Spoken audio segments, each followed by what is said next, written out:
many people here today that we're running a little late, but I didn't want to start until everybody got through the sign-in process. So with that being said, I'm going to call us to order, and if we will turn off or silence our cell phones, that would be perfect. I think I did mine. Let me double check. Shirley, don't be taking my tickets, okay?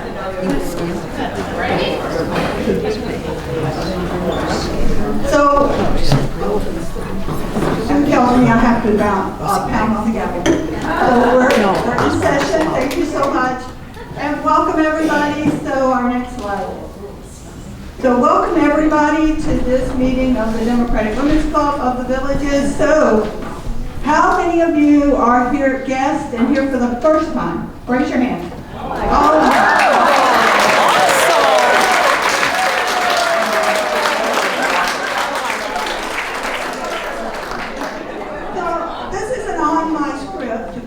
To know how many of you are here because you saw the announcement in the newspaper. Anybody? Okay, great. So that's great. Yes. And well, I know the rest of you are here because of our fantastic speaker today, our very own member Shirley Schantz. So she will be speaking to us later. How many new members? If you're a new member, please stand.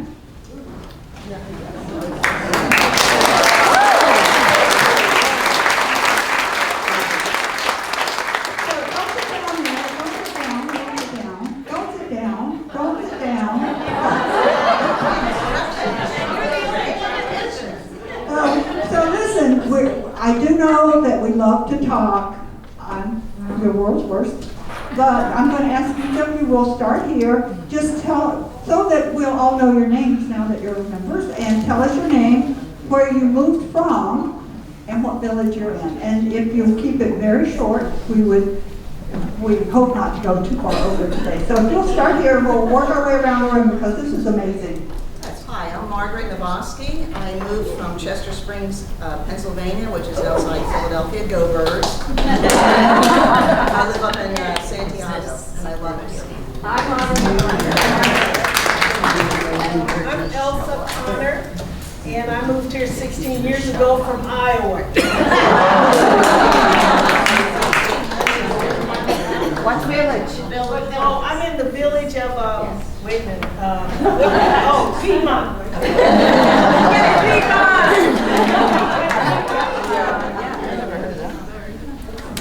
Hi, I'm Shirley Blank.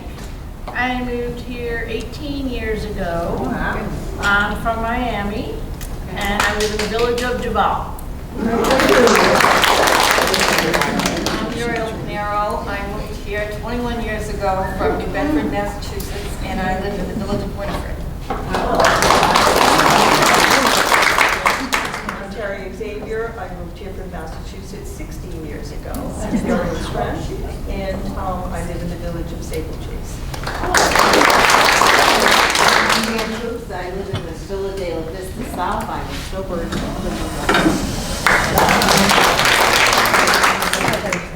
Paula Moyer. I'm originally from Brooklyn, New York. I actually came via Ohio. And I live in Hillsborough, and I'm here about 12 years. I'm Sue Bennett. I am from Columbus, Ohio, and I bought 3 years ago, and I'm a snowbird. I'm Eileen Hines. I'm from Miami, and we moved in 2019, and I think that's it. I'm the village of Charlotte, and I have to say that I've always been several people from Charlotte. Yeah, I've been an independent, and I came to your meeting, and I decided this year I better be a Democrat.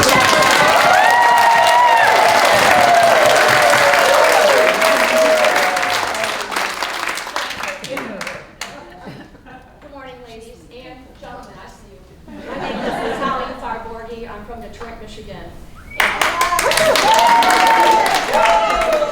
And my husband and I live at Hammock and Fenny, and we've been here for about 5 years, and it is my honor and pleasure to be here with all of you today. Thank you. and I live in Mallory. I'm seasonal from Fort Wayne, Indiana. I'm Dee Munsler, moved here October of '24, the day Milton hit. I'm from Baton Rouge, Louisiana, home of the Tigers. And we're in Pine Hills. My name is Rhonda House, moved here in 2018. My home state is Arkansas. I came here from California. Thrilled to be here, thrilled to be amongst you. I have been writing postcards trying to flip Georgia. I am ready to write more. I've contacted every senator, every representative.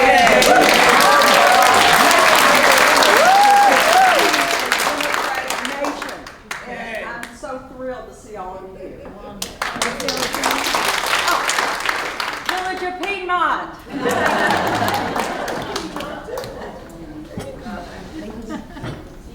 I'm Jill Jones. I live in Hadley. I've been there for a year and a half.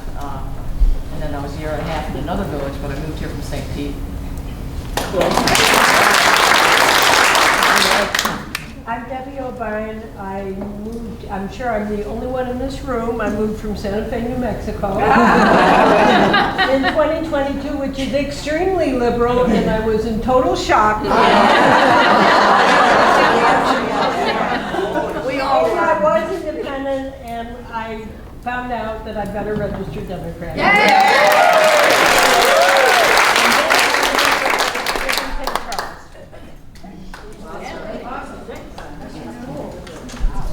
So I have to tell you, my dream place to live, if I could live anywhere in the world, if I could afford to live anywhere in the world, it would be in Santa Fe, New Mexico. Next slide. Oh, so everybody give Renee a round of applause. She is the main singer-songwriter. And she also happens to be on the board, so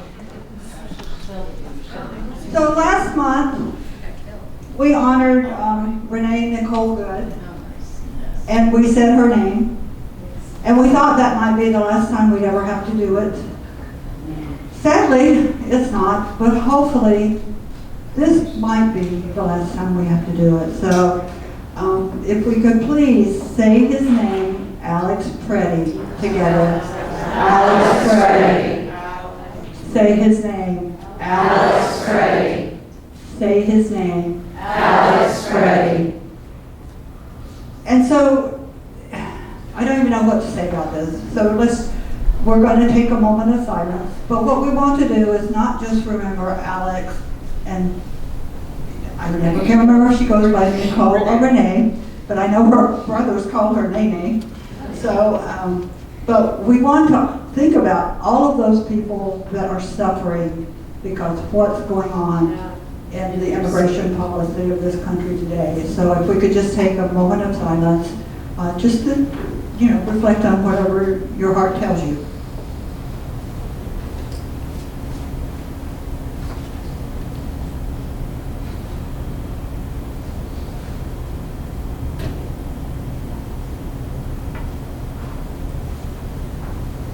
Okay, thank you. Next slide, and then the next slide.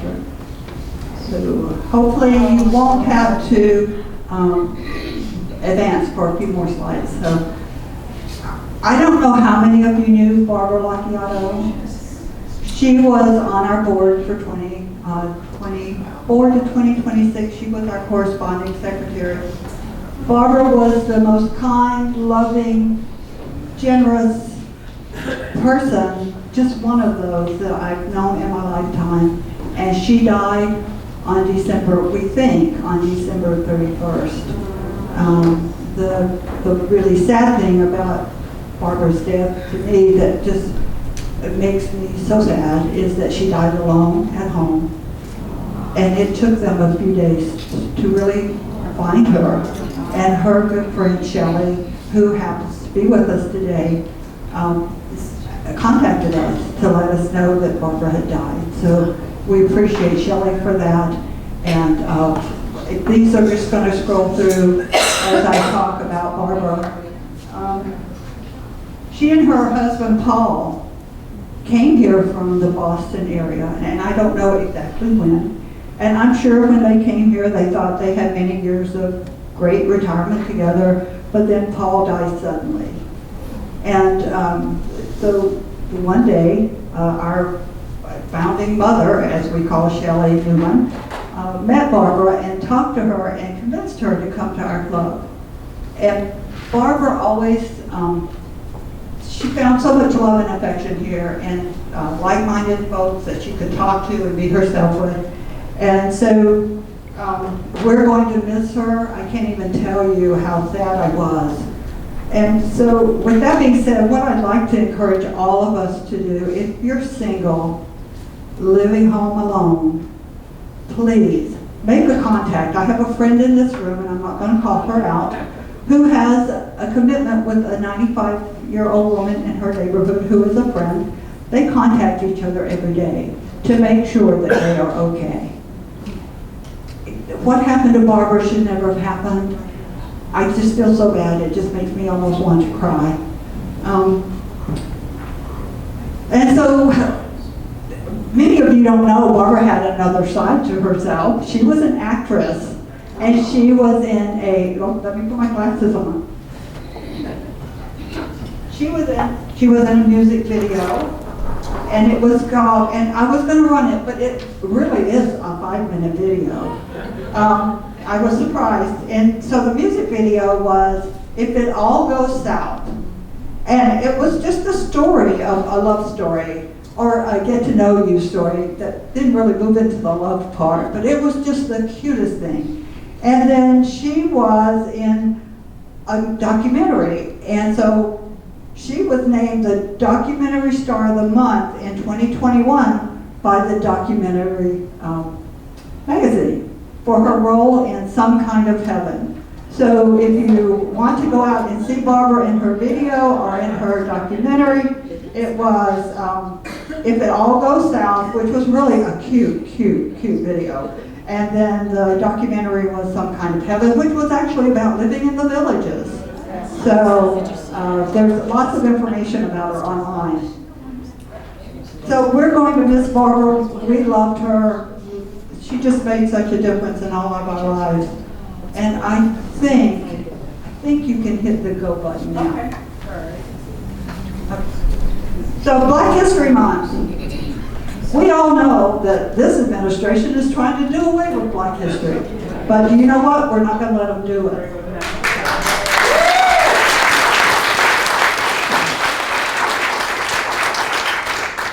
So today, one of our members, and I think she had to leave, oh no, she's over there, suggested that we honor amazing Black women in history.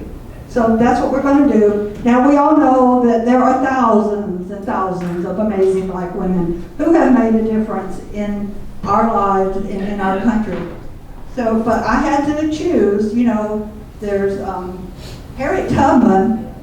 We were this close to replacing Andrew Jackson with Harriet Tubman on the $20 bill.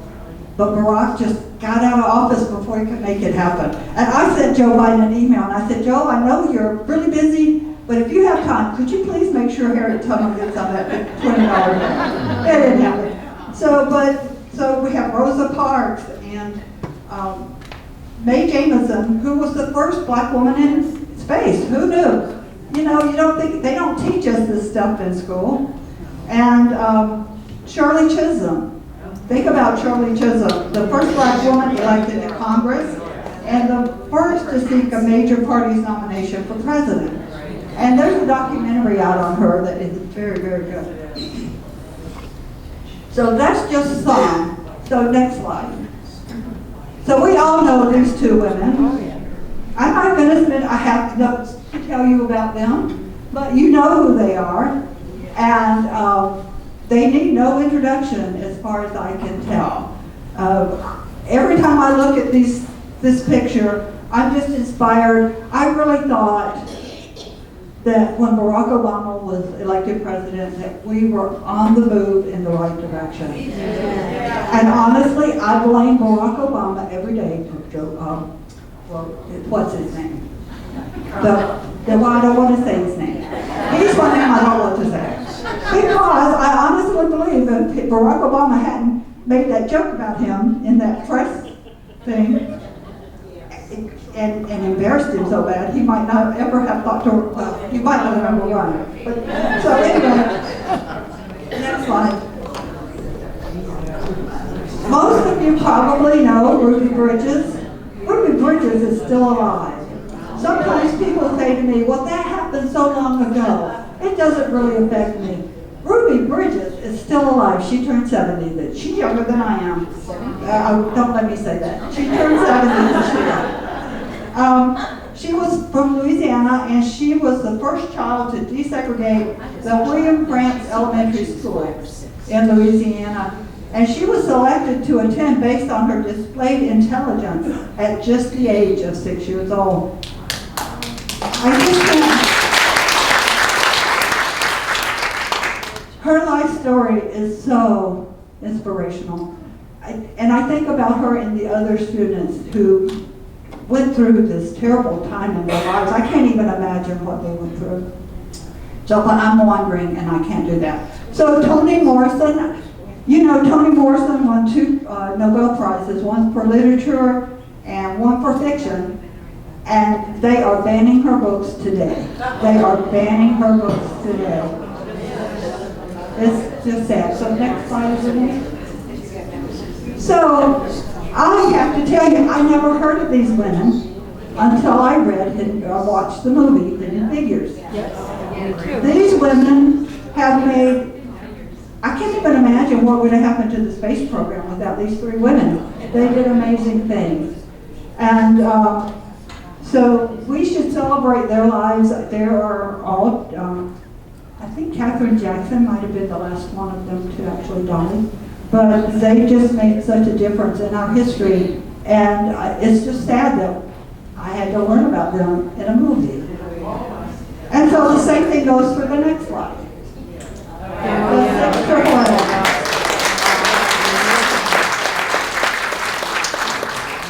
I actually learned about the 6888 when I was doing research for a speech I was going to do in Toastmasters. And again, their story has never really been told, and it took a movie to bring them to the forefront of our history. And they would never have been able to go and do what they did if it hadn't been for Dr. Mary McLeod Bethune, who we know was from Florida, and First Lady Eleanor Roosevelt. It was through their efforts, and again, there's in their documentary, it talks about that relationship between those 2 women and how that came to be. But they sent them overseas, and honestly, they sorted between 17 and 18 million pieces of mail and got that mail out and into their families. Next one. Tally days, yay! So Denise and Mary Carol, they're going to talk just a minute each about what tally days meant to them. And then I'm going to bring up the rear, and anything they missed that I wanted to say, I'll say. If they cover everything I wanted to say, I won't even go in. So come on up, Denise, Mary Carol.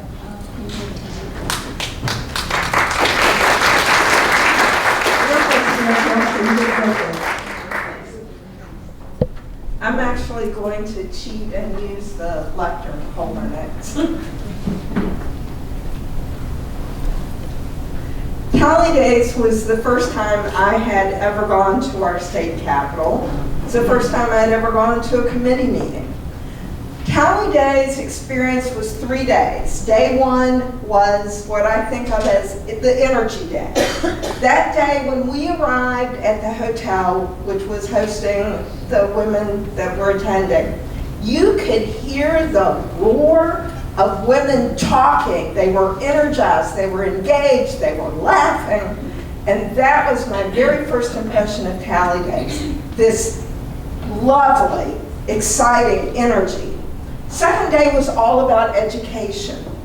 They took us to the old state capitol. They let us sit in the old senators' desks, which was really cool. Sound system was not so good, but everything else was great. And we heard from everyone from the president of the Democratic Women's Club, through different representatives. The things that we heard had to do with teaching us about what was going on, saying this year feels different from last year. This year, things are moving forward that didn't move forward last year, and they were all bad things for us.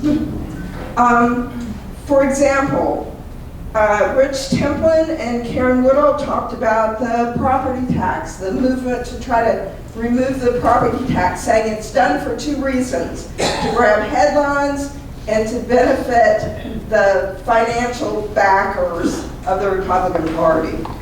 And there were no plans. They grabbed the headline, but they had no plans, so the House came up with about 6 different terrible bills. We learned things like, did you know, Florida has 212 billionaires. Those are some of those financial backers I expect. Here's a disturbing fact we learned. Do you know that Florida leads the country in one horrible statistic? We have more deaths in detention centers than any other place in the country. We have 6 recorded, and who knows how many that we don't know about. But that day, we wrapped up and were sent to day 3, where we would engage. That day, we attended committee hearings. We filed our waiver to speak. We decided not to speak in front of the committee, but our waiver in opposition. So we're on record as opposing 2 terrible bills. We also went to our representative's office and asked them questions about why they were supporting a particular bill that would have the consequence of suppressing voting rights, particularly for women. That day, we were also directed to follow Lobbying 101, which is to give our name, to tell what city we're from, to indicate that we are a constituent of whichever representative we're contacting, and to tell them that we either oppose or support the particular bill. One of the things that they left us with was, don't cede our power. If we don't vote, we don't have a voice. And if we don't have a voice, we don't matter. Everyone in this room matters. Take your voice and make it count. I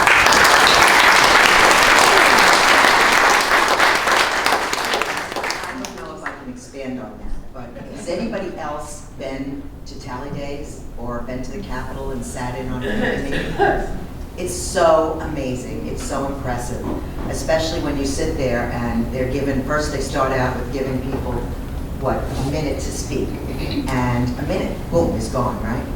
Then they decide after the first speaker that they're going to make it 30 seconds. Oh, so each of these people that got up to oppose the bill, and there were many, I think it was like 85, opposed the bill, and then they go to a vote, and it gets shut down. It goes on to the next step. I was so educated with that, and I would do it again. I don't know if it's something I can do as an individual, or do I have to have a group, but if you've never gone, I suggest you think about it next year. And just the whole process is amazing. And one of the bills that disturbed me the most, because we're such advocates, was the bill 1147, I think it was, right? And it was about domestic terrorism and having called people domestic terrorists and what they can do about it.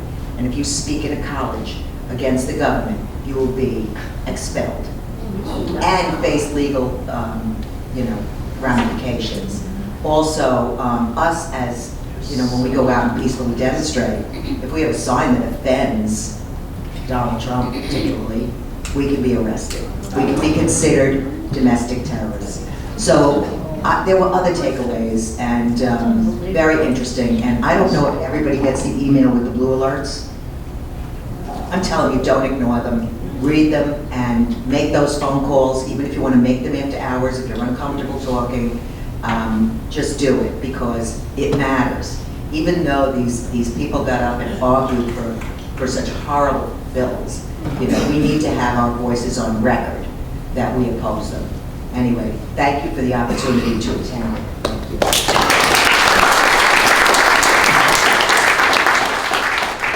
It was really an amazing experience, and I was going to say this on the next slide, but there was a Democratic representative in the hearing. She was in both hearings, and she actually voted for one horrible bill. And when the second horrible bill came up, she said, I have to tell you, I got up this morning, I was going to vote yes for this bill. And for her, it was religious reasons, and she made that very clear. She said, but when my phone started to ring at 7 o'clock this morning and did not stop ringing, with my constituents telling me, please do not vote for that bill, I'm voting no. So it does make a difference. Also, ChatGPT. Just a question? Yeah. Oh. How do we know about tally days when they are, or how to sign up or do anything? So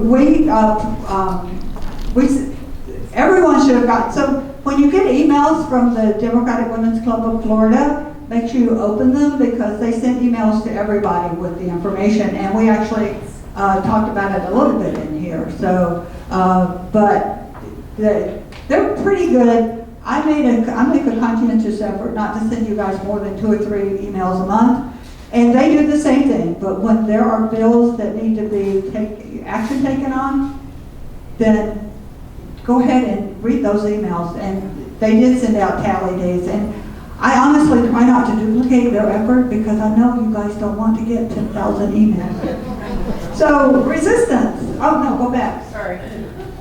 There you go.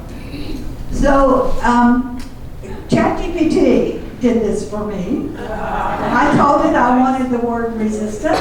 I wanted every letter in a different size, and I wanted every letter in a different color. And so they sent me this, but they had an arrow through it, a big black arrow. And I thought, I don't know, maybe that's a little aggressive, I don't know. So I told it back, please take the arrow out. And this is what happened. So resistance is never futile. I have a list. I'm going to zoom through it because we're really running late.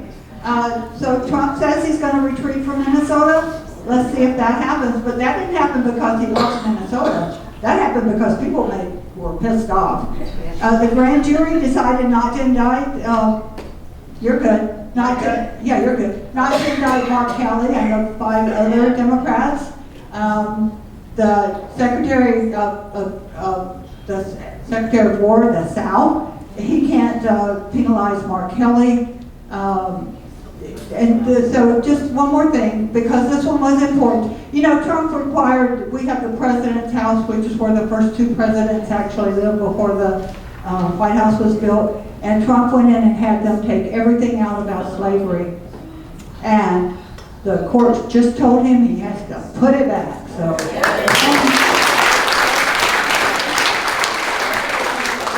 Avello Airlines has discontinued its relationship with ICE. There are so many things that are happening.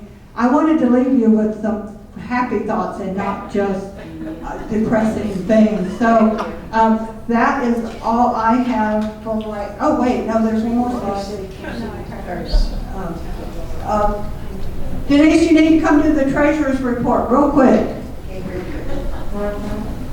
So we do want to be transparent, tell you where your hard-earned dollars are going. So we do, in the next slide will be good. She's going to talk you through it real quick, and we are actually going to approve the budget today. I didn't do it last month, and I should thank myself for that. Okay. All right, we started out with a balance of $3,685. This is all obvious because it's there. And then we have a list of credits, which include monies from our 50/50, membership fees, name tags, jewelry, and donations, which were COVID bags, which we made $35 on. And that brought us to a balance of, well, a total of $1,030, and then a balance of $4,715.85. Debit expenditures the same way. 50/50. Why it's shown twice is because we show that we paid it out in a prize. Hopefully one of you will win it today. And printing costs, printing and office supplies, snacks, which we have Paula to thank for. She goes shopping for us all the time. Gets those great cookies. And food for the equality team. Is that what that was? Yes. Equality fee. Yeah, and our dues. So, anyway, we have, and our region dues. We pay state and region dues for each member quarterly, or annually, but paid quarterly. And that brought us to a total debit of $1,020.46, leaving in the bank $3,513.39. And that's all she wrote. Thank you. And so, real quickly, we need to change and bring up Shirley's presentation. Oh. Renee reminds me of me. This is how I get sometimes. Where the people's computer. Yeah, it's somebody else's. Well, it's somebody else's computer. That's what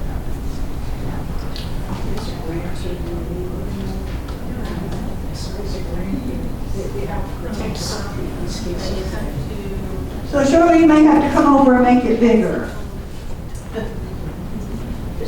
And while she does that, I'm going to introduce Shirley. So honestly, I don't know what all the alphabet after her name means, but I can tell you this is Shirley Schantz. She is a member of our group. Yes, ma'am. Did you need to press We're going to do that after. Okay, yeah, sorry.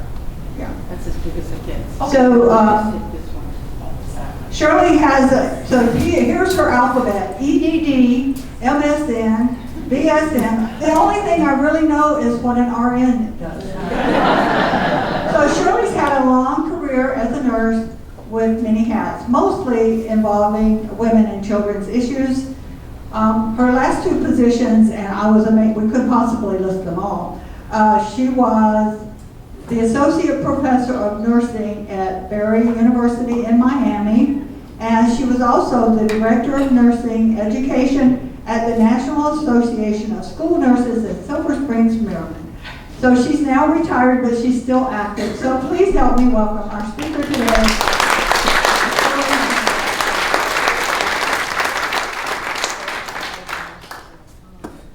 Good morning. It's still morning, right? Can you hear me? Can you hear me now? Thank you. Thank you all for coming. This is quite the group. Oh, that's right. And by the way, keep reminding me. So, Dee asked me to talk about the deprofessionalization, and I had to look up how to do that, of women, just the word, of women-dominated occupations, and what it means and how it could affect everyone, and it might. But I wanted to expand a little bit on this administration's war on women, because it really is a war on women from this administration. And if you think about it, it's only been a year. So we're kind of, I don't know how worse it could get, but maybe it will. Okay, thanks. Next slide. So the current administration, the U.S. Department of Education, they changed the name. How many people in here are nurses, teachers? Oh, social workers. Social workers, yes. Occupational therapists, physical therapists, those kinds of things. So what they did is they changed the name. They changed it to not include the word professional, because it really means that they don't have to give as much money in loans to people that want advanced education. So that's basically the reason that they changed the name. Now it was a really poor choice of wording when they took the word professional away from all these careers and all this education. So the purpose was to limit federal money that they could borrow. Go to the next slide. So fields to qualify. So you can read those, and most of them lead to the word doctor in front of their name. but not all of them. And so those people are qualified to be called professionals, so that they can qualify for more money. And really, that's all it is. The Department of Education made that determination. Okay, next slide. So fields that were excluded, education, nursing, you can't even read it, physician's assistant, physical therapy, you can read those. So it doesn't mean, so what happens is that the money that they had to borrow to advance their education has been decreased. It doesn't mean that they don't have any money to borrow, but if I wanted to get a master's degree, which I have, but if I wanted to get a master's degree now, I wouldn't be able to borrow as much federal funding. Now what happens is people get money from other places too. Sometimes they get it from where they work and, you know, grants and stuff like that. But all it says is that you can't get money from the federal government. There's a top on it. So it's not a horrible thing, but I really think that what they did was they took away the word professional. That's the problem, and people didn't like that. So a lot of people didn't like that. And go to the next slide. So the classification determines how much a student can borrow on federal loans. So for professional degrees, the ones that qualify, they can borrow up to $200,000 because, you know, it costs a lot of money to go to school these days. And graduate degrees, $20,000 to $100,000. So we are capped now, we nurses in that list that I showed you, we are capped at $100,000. So if it costs us more to get a higher degree, then we have to get it in other places. It doesn't mean that you can't ever do that. But my big thing goes back to being called a professional. So that's where I think they really screwed up. Well, you know, it's this administration, what else are you going to say? So I have to, you know, to make it like just a little personal, when I was, after I finished my bachelor's degree, well, so I went, anybody here a nurse? Any nurses here? I know there's, so my first education was in a hospital school of nursing, which is not unusual for people my age. There are no more of those as far as I know. So I went for 3 years to a hospital, and after I was finished that, I took Pennsylvania State boards, and I passed them, and I was an RN, and that's how I was. And right after I finished that, I went back to college, and I got a bachelor's degree in nursing. So that's kind of where it went. But then after that, so then I decided I wanted a master's degree, and I started one program, and I didn't like that one. So I started a different program at the University of Pennsylvania. And so then Penn called, my employer paid for it, and then Penn called me, and they said, we have money, we have federal money from a Nurse Traineeship Act. And it was during Nixon's administration, so 100 years ago. And they had money they had to use it or lose it. So, you know, I was already had taken a couple courses, and they called me and they said, would you like to go to school full time, and we'll pay for it. I couldn't pass that up. So I went to school full time, hardest thing I ever did in my life. I had a 15-month-old, and I went to school full time, and I finished my master's, but the federal government paid for it. So that's kind of where the money is being depleted from. You know, they still have nurse traineeships, but they're really not a lot of money these days, and certainly not money to pay for an education at the University of Pennsylvania. And by the way, I couldn't afford the University of Pennsylvania. So, so thank you, President Nixon. It was signed originally by President Johnson, and then Nixon just re-upped it. So it really gave nurses an opportunity to get an advanced education, and that's where it's at, is the advanced education. Next slide. Shirley? What? Are you talking loans or grants? Loans. Did you have a loan or a grant? I had a grant. Gotcha. Okay. Yeah, so mine was there. So another little side is that they also gave us a living stipend while I was in school, and because I was married and had a husband that worked, my living stipend was less than the single women who were in my cohort. Go figure that. So, so for those that qualify, professionals are allocated a higher loan limit, so they can borrow $200,000. And graduate students are allocated $100,000. So our loan limit decreased. That's the whole point of using the word professional versus non-professional. So, next slide. So, by the way, that's me. I think I look exactly the same.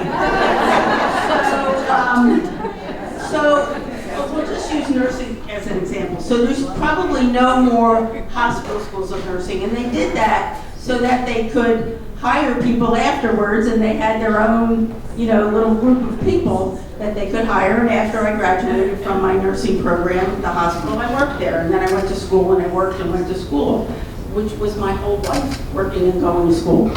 So now you can get an associate degree in nursing, and it's 2 years, usually in a community college, and you take the same state boards, or the same, it's NCLEX now, that somebody that graduates from a 4-year program. And so a bachelor's degree, usually at a 4-year college or university.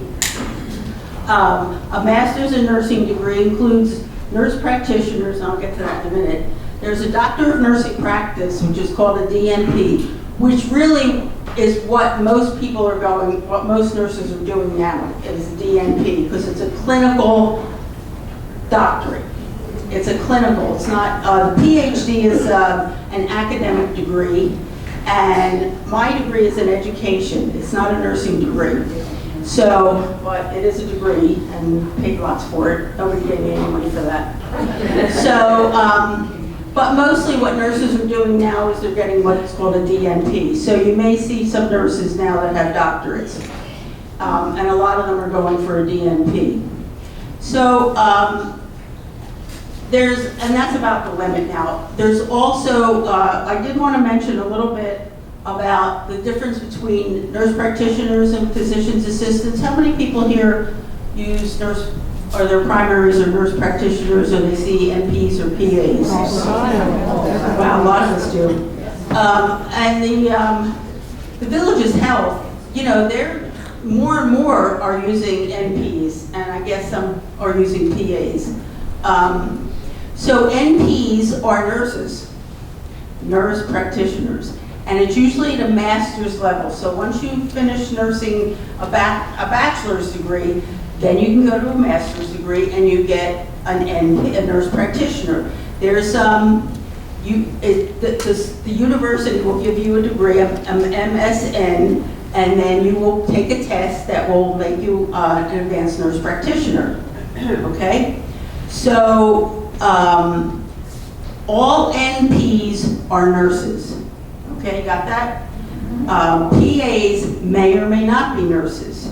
PAs now is a 4-year program, and you can do it like right out of high school, and you become a physician's assistant. I always think it's interesting that they named it physician's assistant. You know, it's kind of like pat yourself on the back. So that's what so they're different because some PAs are nurses, but not all of them, but most of them aren't. But all nurse practitioners are nurses. So you get the advantage. You might see me skewed a little towards that. So all NPs are nurses. And so we've had, 4 years of nursing school plus 3 years of master's program plus experience. Plus, you have to take boards. Well, PAs have to take boards too. But sometimes they're used interchangeably in practices. Okay? So if you go to an NP, you can be assured that she's got a master's degree, that she took the test, that she's proficient. They're not all she and he. And PAs have actually gone to school and have passed the test and are licensed. So either one are professional people, and they're okay. Of course, I lean a little bit towards nurse practitioner. I was actually got a nurse practitioner after I had my master's, and so it's a certificate. So I'm confused. The difference is the license. I mean, physician's assistant. What's the level of education? How many 4 years baccalaureate. Just bachelor's. Yeah. They don't have a master's? No. Some states. Some do, but not, it's not required. It depends on the state. Yeah. So it's not. When I hear physician assistant, it sounds to me as though it's just one step below being a doctor. Okay, no, it's not. So actually, nurses are kind of closer to that than PAs. But you know, there's specialties. The dermatologist that I went to, I never even saw the doctor. I only saw the PA. So you know, they're good at what they do, but their education may not be the same. But they also have licenses. Okay. Go ahead. You have a question? Well, Maybe she can help. Go ahead. No, you. I don't need mine. Just information, because I teach at Lake Sumter State College. Right. They have an excellent nursing program. So what happened, and my niece she graduated. She's an RN. She's working at Winnie Palmer and the NICU, all she ever wanted, which is wonderful. But the dual enrollment program, high school students can graduate with 2 years under their belt with the AA degree at the same time they graduate high school, and then transfer to a 4-year program. But when they graduate after 2 years, you have an LPN, and then you can transfer to 4-year school to get your RN. But those 2 years are free. So it's quite amazing. And the nursing program is not that old there. That's what changed Lake Sumter from a community college to a 4-year college. And it's very successful. So they have the opportunity to take 2 full years of classes, assuming they maintain their grades.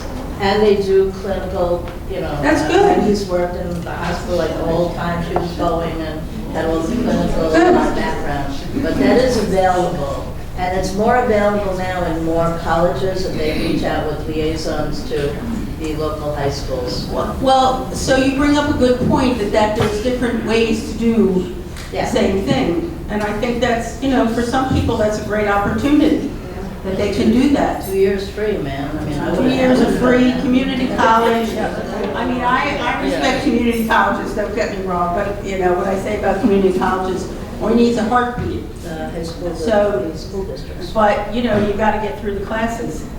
My observation, not judging, because I'm not judging in general. I'm proud and retired New York City teacher for 28 years. And my older brother, as his son became gynecologist obstetrician, Yale Medical Center. He was the head of his department, get bragging rights. I think one of the most powerful points, because I think nurses are very much like teachers are unsung heroes in our society, and I believe society owns the problem, not us. He said he learned to become a doctor from his nurses. So, thank you. You know, I've been in nursing for, 100 years now, and I have seen a difference. You know, when we were first in nursing school, and the other nurses will appreciate what I'm saying, is that when a doctor walked into the nurses station, you stood up so that he and those could sit down. They had to, if you were sitting in the nurses station and a doctor came into the nurses station, you had to stand up and give him your seat. Oh, holy crap. Now it's like, you want a seat? Sit anywhere, buddy. So it's really quite changed. It's really quite changed, and it's more of a collegial situation now. But it's taken 50 years to do it. So if doctors are smart, they'll listen to nurses. Behind every good doctor is a great nurse. So that was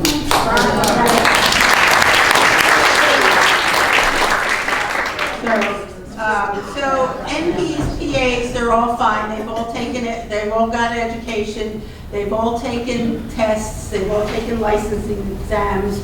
So you're okay with either one. Okay, and I remember this doctor said to my husband, would you mind going to a nurse practitioner? He said, of course not. I'm married to one. So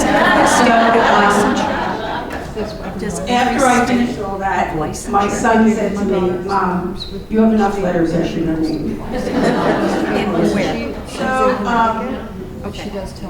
So they might have some trouble getting money. That's really where it's at. Now, the Department of Education, I thought it was no more, but there must be some people working there. If you really are against that classification, you can write to the Department of Education. They're going to revisit this sometime in March. So if they get enough people that are pissed off, they may change it. But I don't think they're going to change the money. They may change the terminology. It just seems so very stupid because these are shortage areas in this country. Yeah. Nursing is a shortage area, and teaching is a shortage area, and mental health, and the fact that clinical psychologists are professionals and social workers aren't pisses me off beyond. I can only imagine. What would we do without our social workers in school? And you need mental health practitioners, but you also need nurses and teachers, and these are all shortage areas, not just here in Florida, but in the entire country. Absolutely. So it's not really beneficial. They're really being stupid. Well, yes. So clearly, the wording is not good. Also, the money. Somebody else had a question? No. Okay. So, There's a question. Okay, yes, ma'am. Hi, thanks. Could you go back to the mailing of the letters part to protest the, Yeah, the department. Yeah. What do we do? Where do we go? Department of Education is all I know about right now.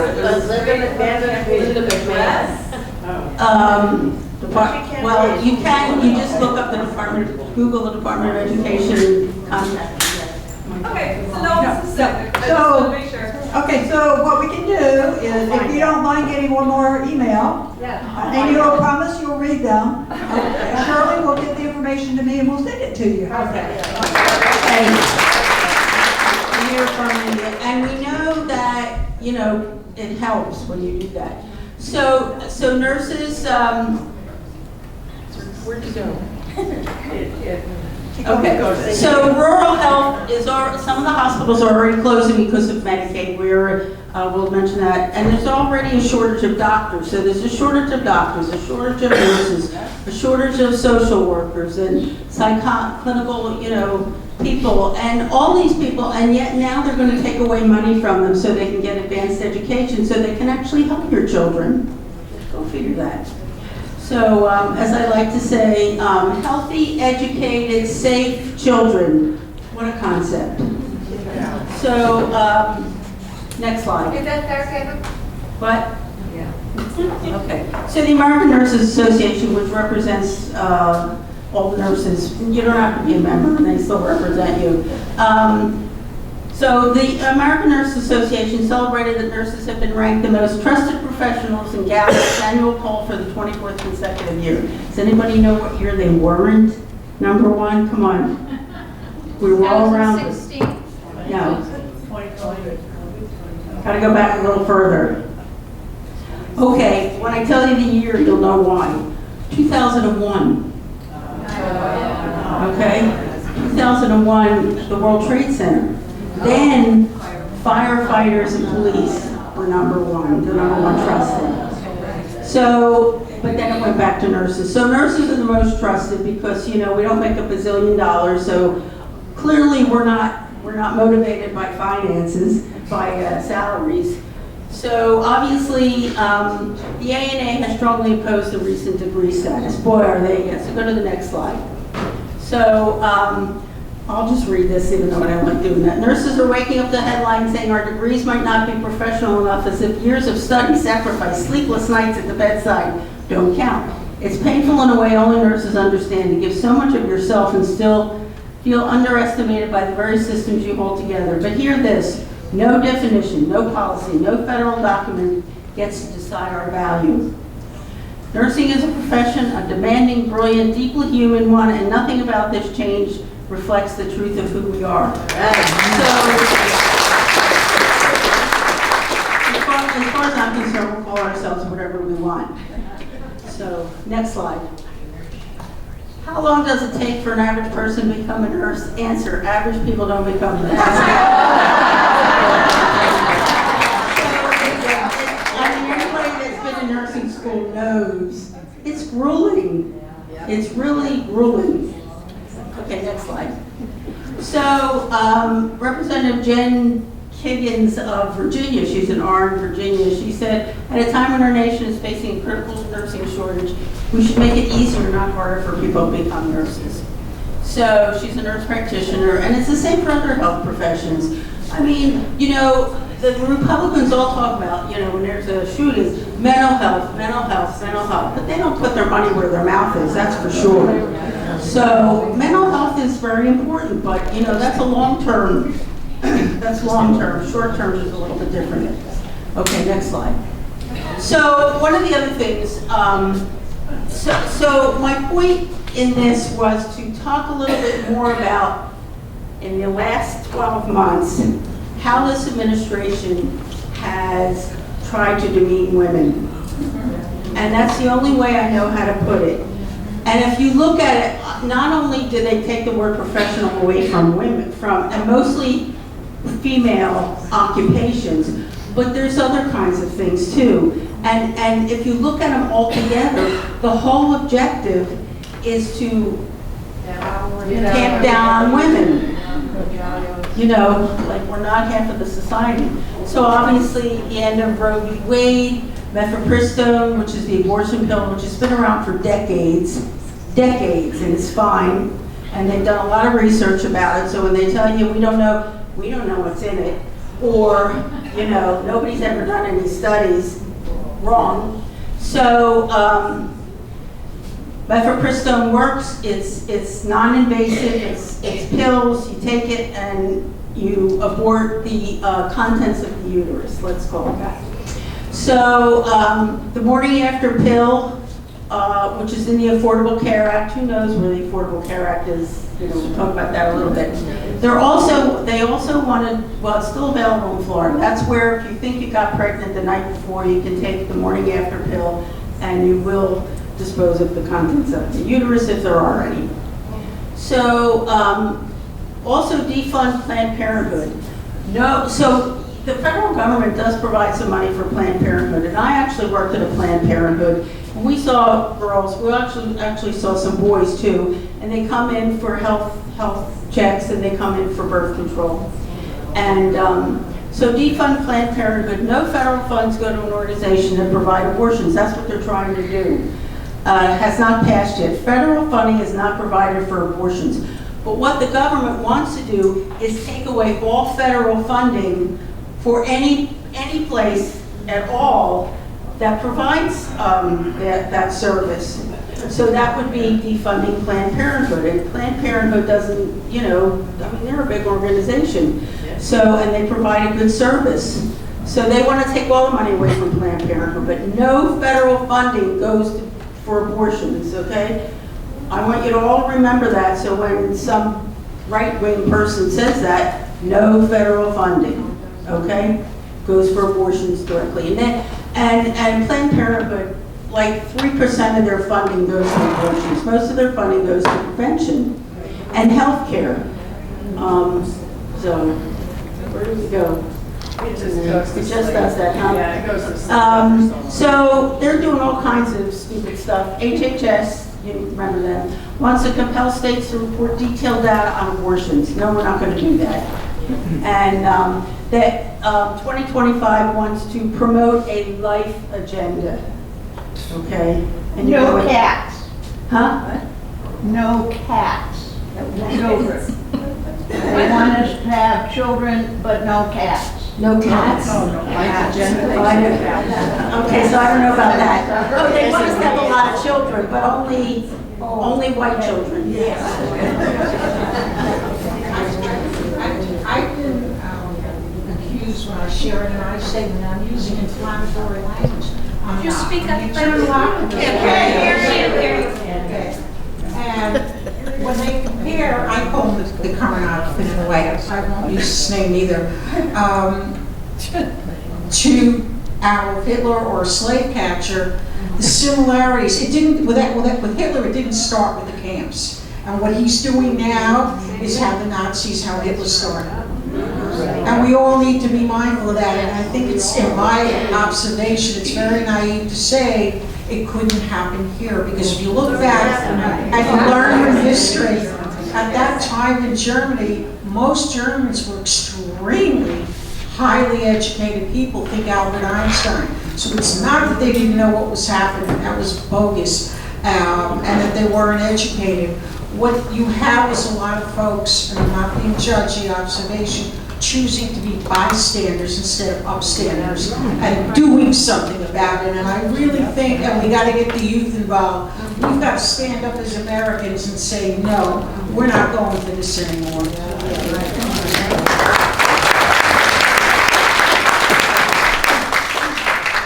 I think we're all doing something. We're here, which is not enough, by the way, but it's a start. It's a start, and March 28th will be a start, and going, to other kinds of things. Yes. One thing that you brought up was that if we put certain types of signs, we can be arrested. Can you help us to know what signs might be, None of them. keep us out of jail, because we're going to show up March 28th. None of the signs. You should be my lawyer friend here. That's your First Amendment. What kind of signs? Well, if you get like, showing a picture of, hanging, what's his name? That might be. But most of the signs I've seen on it, they're. Well, how many here probably like I did? I'm a baby boom. Protested the war in the late 60s and 90s. I protested the war, never the war.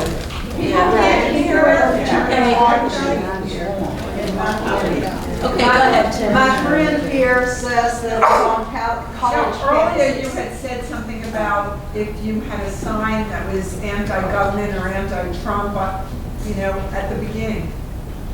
Right? Yes, So when you're saying that about college campuses, did you say that? Oh, college campuses are different. That's what I'm saying.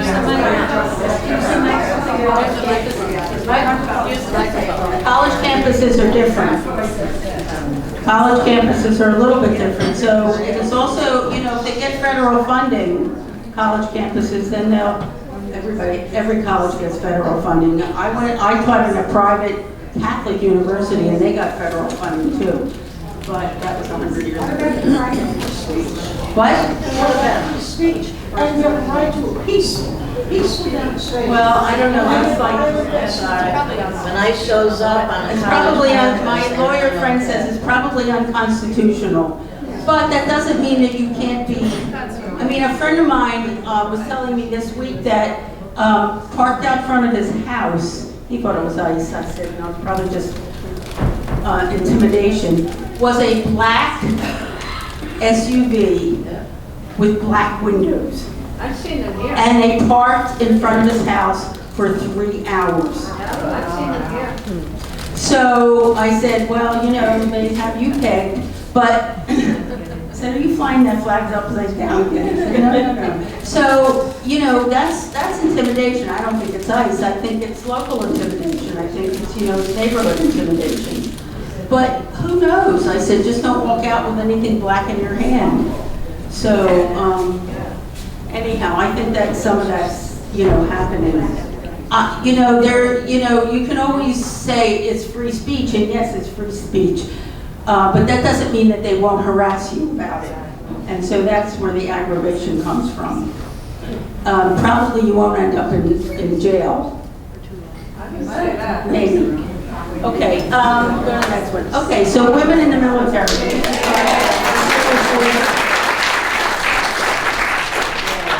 So we all know, so this is another area. So not only, birth control and abortion and things like that, and your own personal health care.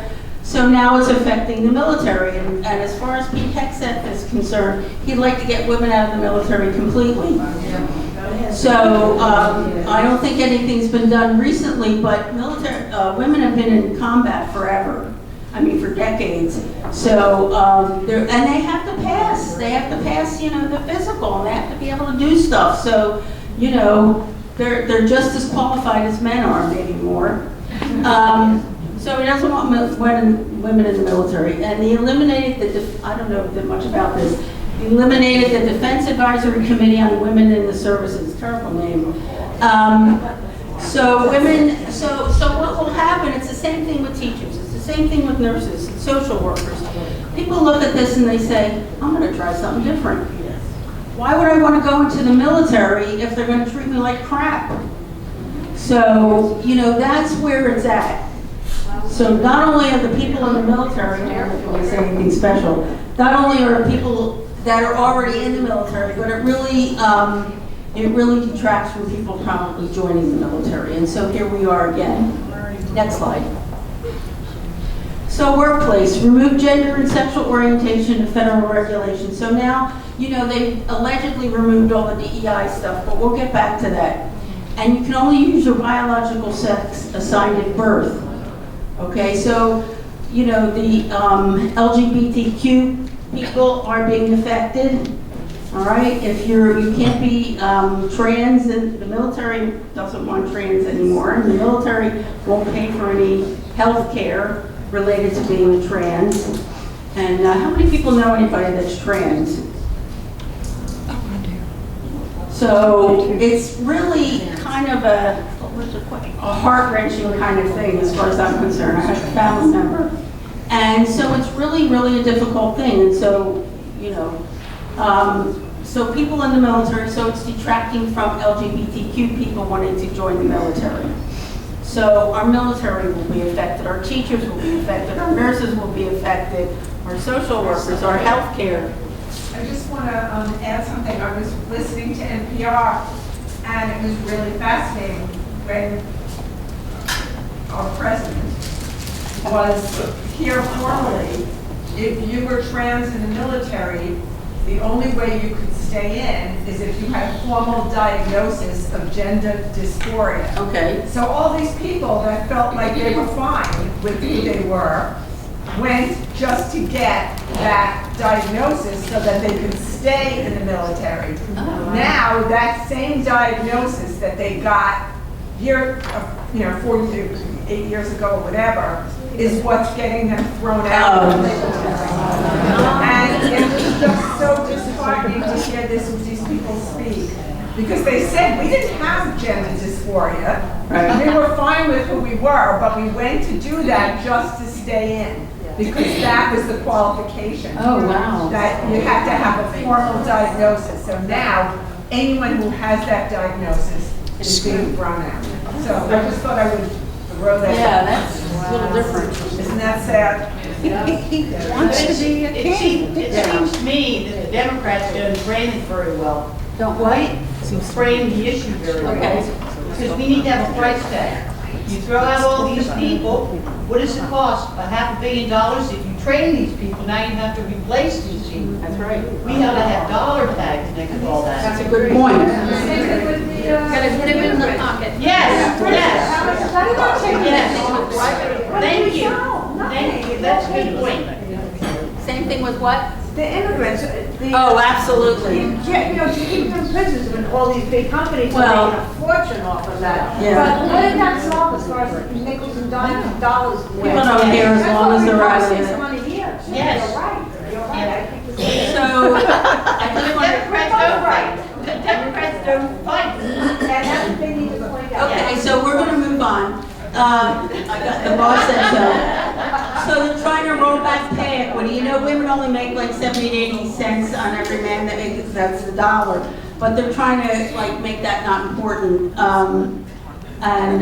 Cuts to SNAP benefits, and who gets SNAP benefits for their children is women, so they're cutting the SNAP benefits. So that's happening too, and that affects women because women take it. What happened? I thought men were part of this biological process. I don't know. That's what I heard. It's like he wants to go back to what he said. Oh, for sure. Okay, next. So Title IX. So Title IX is being affected. Protects federal civil rights laws. Prevents sex discrimination. That's all being whitewashed. And eliminate civil rights protections and sex discrimination. So, you know, another thing that's affecting women. Next. Medicaid and ACA, the one big beautiful bill. People still don't know that ACA is the same as Obamacare. So the subsidies ended. So people that were paying, you know, for their health care, the ACA saw a great increase. So who does that affect? Families with children mostly. I mean, you know, healthy children, what a concept. So, and the ACA also prohibits denying coverage for pre-existing conditions. That's for everybody. Everybody, not just the people in the ACA. That affects everybody. So if you change health insurance, well, probably most of us aren't going to change now, but if you change health insurance, you know, as a younger person, years ago, and I remember this, it didn't cover pre-existing conditions for at least 6 months. So if you had diabetes, you didn't get covered with your supplies for 6 months until you had this insurance. But the ACA said, no, you had to cover pre-existing conditions. So we're all benefiting from that. So the ACA has more affordable care. And it's insurance companies. See, that's the people we've got to get rid of, the insurance companies. That's my intention. So the ACA is being affected. Mothers with children. I mean, you know, it's just another slap in the face for us. So this is another, you know, spotlight thing. You must be a citizen or live legally in the United States. It's not for the undocumented, the ACA. So when people say, oh, well, those illegals come in and they take all our, you know, they take our insurance money. No, hello, no. They have to be here legally. Now, some states have made a decision in certain areas that they will cover some people. But that doesn't affect that doesn't affect most people. They have to be here legally or they have to be citizens. Don't let anybody tell you that, you know, they're all taking money from Medicare and Medicaid and Social Security and everything else. Okay, so that's another insult to women. Next slide. So women's issues are everyone's issues. Community issues, society's issues. Women's issues are the world issues. You know, and children's issues are women's issues. And I saw this thing on the internet, and there was a guy talking, and he said, women should rule the world. He said, have you ever seen a woman take her bra off without taking her shirt off? We all know how to do that. So he says, that alone says women should rule the world. So go to the next slide. Voting, well, we all heard about that. We all know there are calls on social media to repeal the 19th Amendment. So somebody was talking to me about this earlier, that there should be one family, one vote. No, we're not doing that. It will not happen. It will never pass. That's what I'm saying. I say that now. So the SAVE Act, current legislation, Safeguard American Voter Eligibility Act. This is for people, they want to have voter ID. Okay, now how many people, I mean, they've been talking about voter ID for decades now. They should have done it way back then. See, my thing is, they should do it and grandfather everybody in now.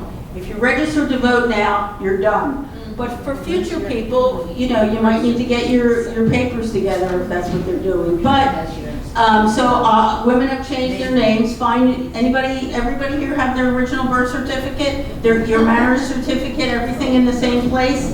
Sure.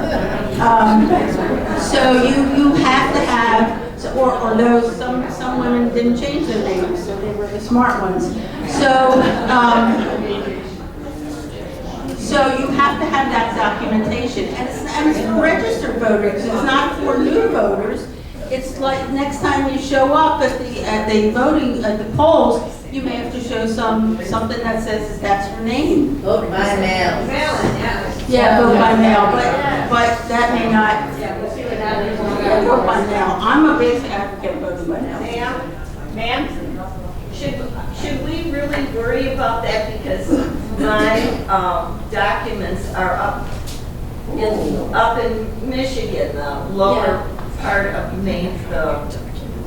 Should you worry about it? Probably not today. Yeah, but it will take me a long time. But it's a distinct possibility. That's where you are, November. Oh, you vote in Michigan? No, here. By mail.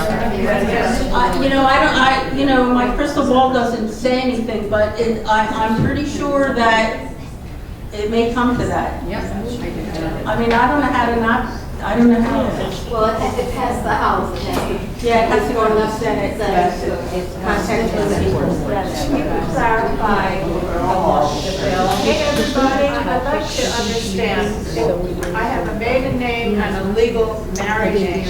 When I go to register, my legally married name is no longer the name I can use to vote. I have to show my birth You have to certificate. show a birth certificate that says you were born here. That's the whole point for a passport, but your passport probably is a married name too. So you have to prove that you're a citizen. Your last name doesn't prove you're a citizen. So the birth certificate and a passport requires a birth certificate? And that, Yes.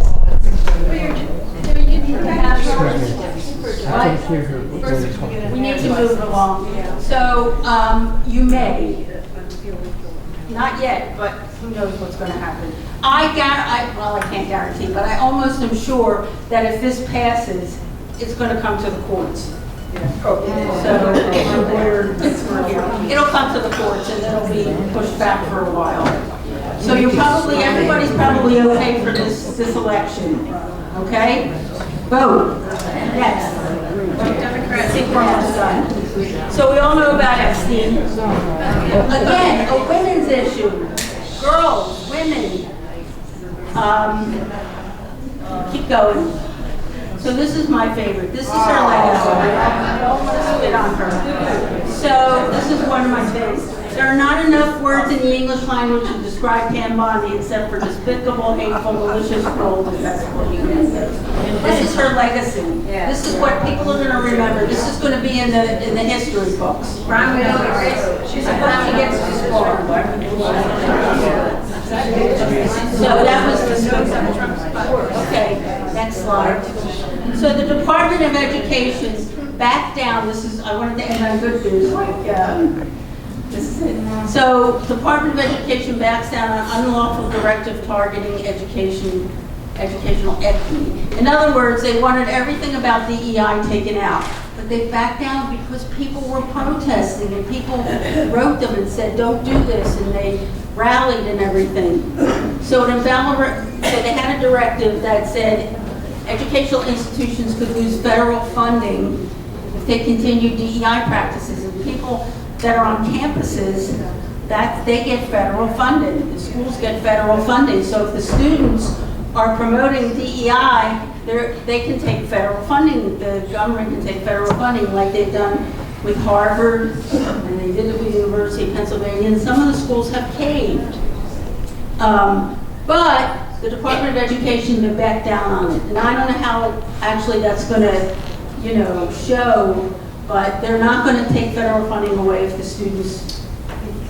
In Florida, our beloved governor has taken away sociology courses, AP, African American history courses, and he's working on humanities courses. And a lot of the colleges objected, but they really can't do anything because they'll fire the presidents and put in whomever he wants. John Temple, former representative, gave up his seat to become president of LSSC. So he's not going to let that happen. But that's that's Florida for you. We're evolving. I don't know which way we're evolving to, maybe devolving, but it's all in kind of a flux. Jill, did you have? Yeah, I just wanted to say a couple of words supporting what Shirley has said, but also I was part of the lawsuit against the Department of Education and why they put back equity. The Equity Assistance Center sued them, and we won. So at least through December of this year, the equity efforts of the desegregation assistance centers in this country are still funded. It's really important to know that. Okay. Secondly, be very aware the Department of Defense changed its name to the Department of War. Be very clear this is a war against women. These issues that Shirley's talking about disproportionately affect women, women-headed families, women in positions. It isn't just transgender in the military. He removed the head of the Coast Guard, removed the women in key roles who had to work twice as hard to get to those roles. And they've removed them. The other part is that Project 2025 that we're all aware of has had this as a mission. The Heritage Foundation that's behind Project 2025 has declared that the real domestic enemy is women. The church that Pete Hegseth goes to has a pastor that says women only belong in the home, that say that the danger with Peter Thiel, who's a big funder of J.D. Vance and of the Republican Party, is that the country has declined since women got the right to vote, and they are now pushing for one vote per household, and that's the man in the household. And when asked about what if the woman disagrees, well, they said that's a point for discussion, but the man makes the final decision. So I want you to know what we're dealing with. It isn't simply issue by issue.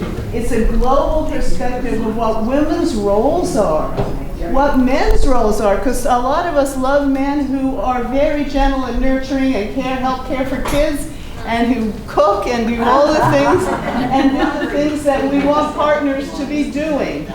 So it's against everyone when you do this and pigeonhole, and they feel that every movement, and this is true historically, every movement for social change has never existed successfully until women took the leadership.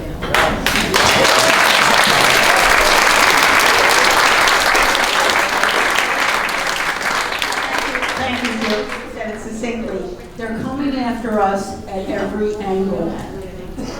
Okay, and if we can't just focus on one part of it, we have to take in the whole thing and realize, just as Jill said, they're just coming after us to change, to devolve. Shirley, could I just make one quick statement? Sure, go ahead.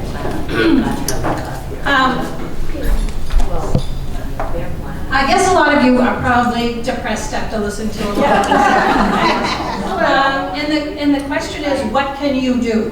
Now, we have a lot of women in here, and we have a lot of friends.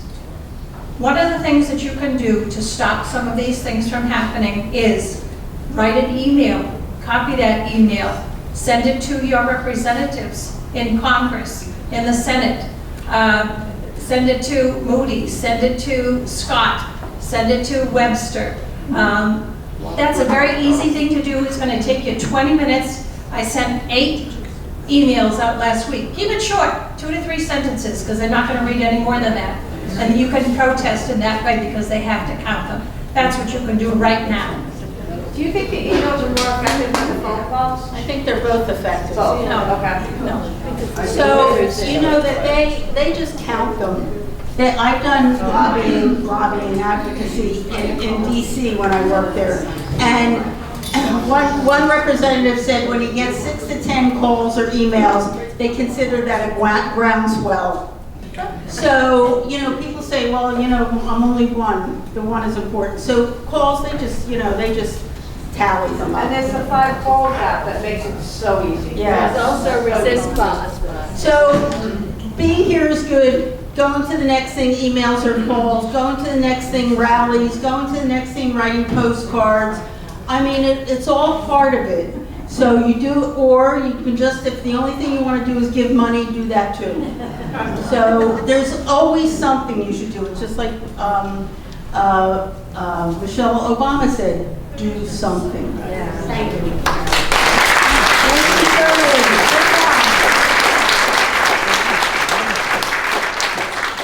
So real quickly, I have a couple of announcements, and then we've got to approve this budget.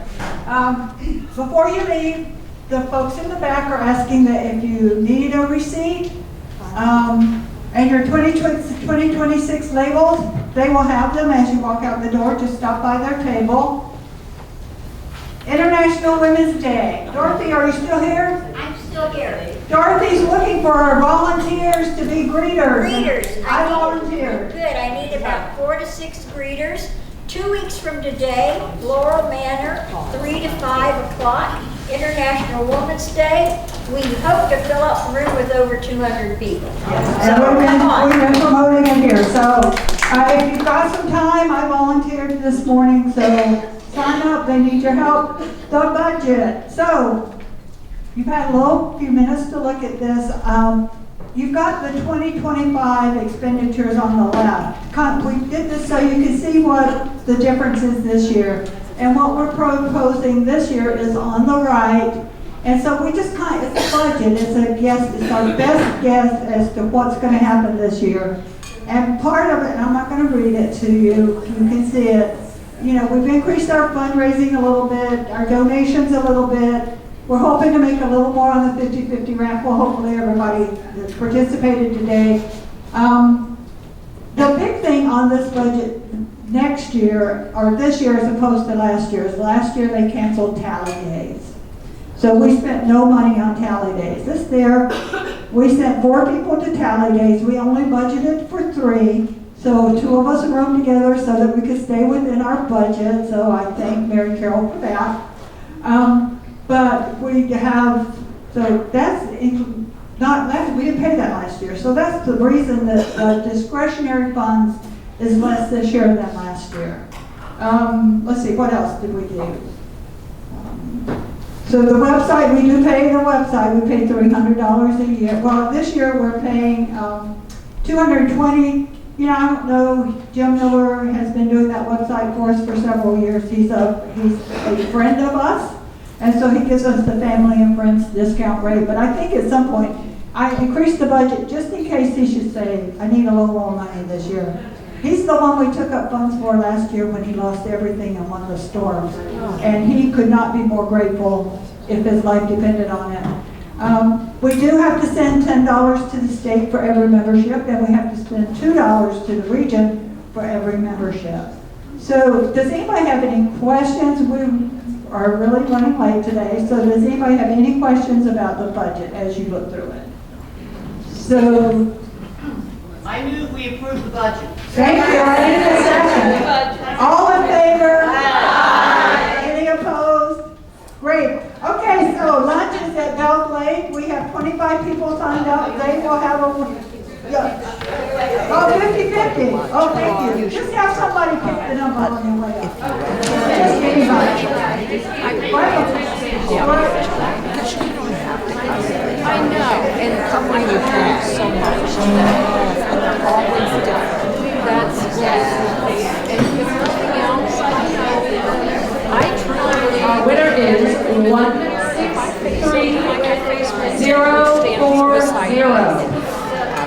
And that's what counts for me. I heard $3.